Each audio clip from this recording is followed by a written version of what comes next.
找我，早上第一个敲门，我还没起床，他就说：嘿，你醒了没？他不吵也不推我，只是坐在我身边。我一吸气，他点点头，出气时他又走远。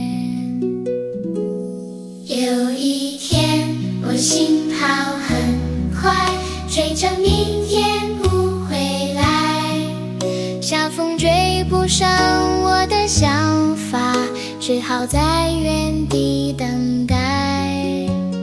等我终于累了，坐下来不说话，他轻轻吹我一下，说：你现在回家了。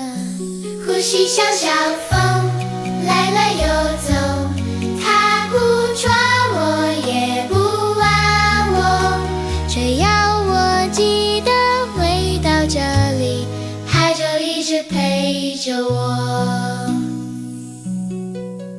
原来爱情不是没声音，是我有在听。